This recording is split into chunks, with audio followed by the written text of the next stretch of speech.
Watch what happens in the next few seconds. A man walks up to this robot and kicks it as hard as he can.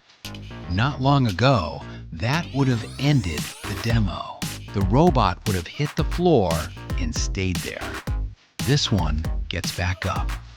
This is the Unitree G1. It starts at around $16,000. Not a defense contract, not a research lab budget. A robot you can order online and have shipped to your door. Look at the text on screen. No speed up in this video. That line matters more than it looks. For years, humanoid robot demos were sped up or cut to hide how slow and fragile these machines really were. This one isn't. Push it, kick it. It stumbles, catches itself, and keeps moving. Then it does something that used to belong only to elite gymnasts and multi-million-dollar research robots. A standing backflip. Then another. Consecutive flips, the caption says, and it means it. Balance like this used to be the hardest unsolved problem in robotics. Now it's a line item on a spec sheet. This isn't the finished version of the future. It's the rough draft. And the rough draft is getting good, fast. And this is the Unitree robot again, running similar moves. Not identical. Atlas is still smoother, still more controlled through a bad step. But the gap that used to separate a research showcase from something you could buy off a website has shrunk to something you can barely see on video. That gap used to cost tens of millions of dollars. Now it costs a fraction of that. So the body works. The bigger question is what it can do inside a real home. This apartment is the real test.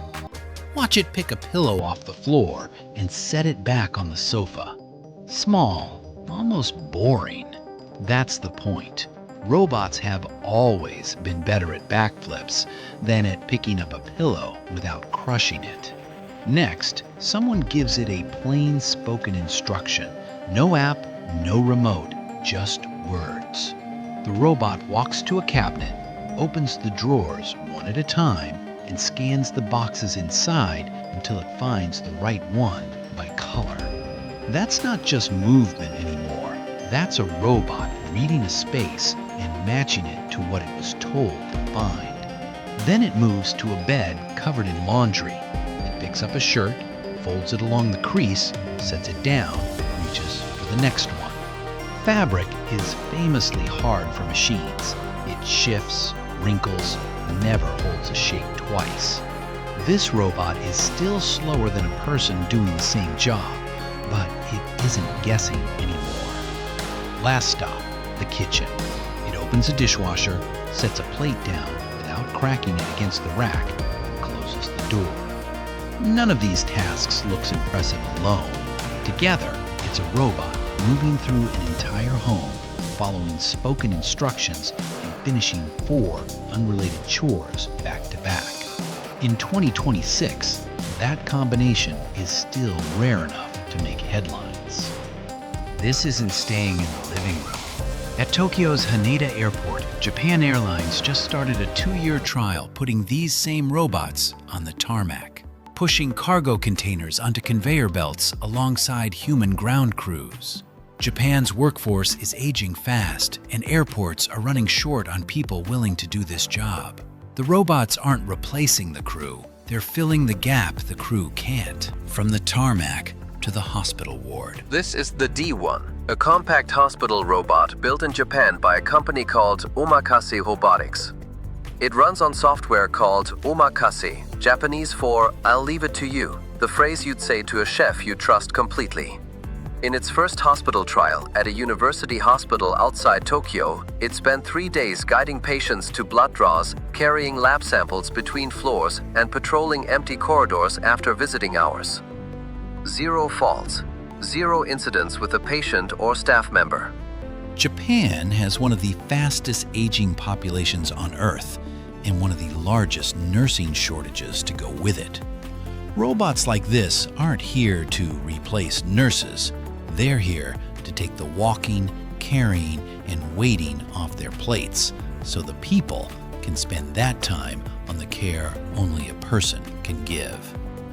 Worth a beat of honesty here. A lot of this hardware starts as a Chinese-made robot platform before it's adapted for markets like Japan.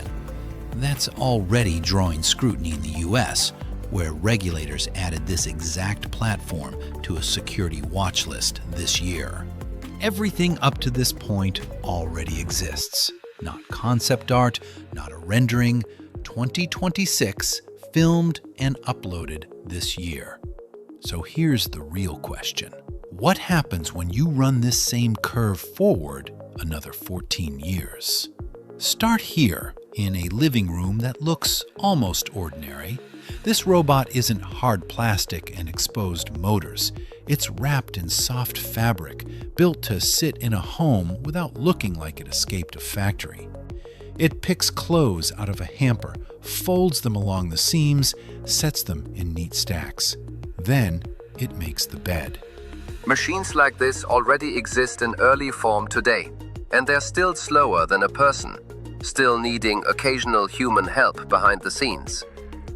But the trend line is the real story. A task considered nearly impossible for robots 5 years ago, cleanly folding a shirt, is now a solved problem in a growing number of homes. Now go further. This is a robotic haircutting rig, built by an engineer willing to put his own head inside it. Robotic arms carrying scissors move around his scalp, sectioning hair, measuring the distance to the skin, cutting to a pre-planned pattern. Right now, this is a hobbyist project. Slow, a little nerve-wracking to watch, nowhere near a salon chair.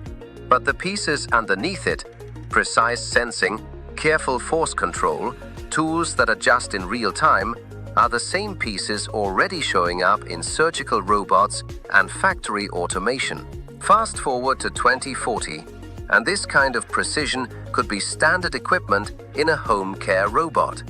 Not because people will stop wanting a human stylist, because for millions of people with mobility limits or no easy access to a salon, a machine that never has a bad day and never overbooks might be the first haircut they've had in months. And finally, the clearest picture yet of where this is headed. This is a robotic stunt performer, built to move the way a comic book hero flies through the air, 25 meters up, tucking into a somersault, slowing its own spin mid-flight, sticking the landing. No human stunt double could survive these falls. This one was built to.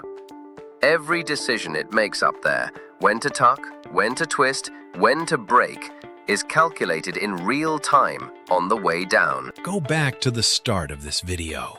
A robot getting kicked to the floor, climbing back up.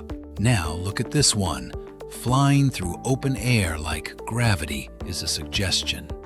Less than a decade separates those two machines. The question isn't whether robots will move like this by 2040. It's what we'll ask them to do once they can.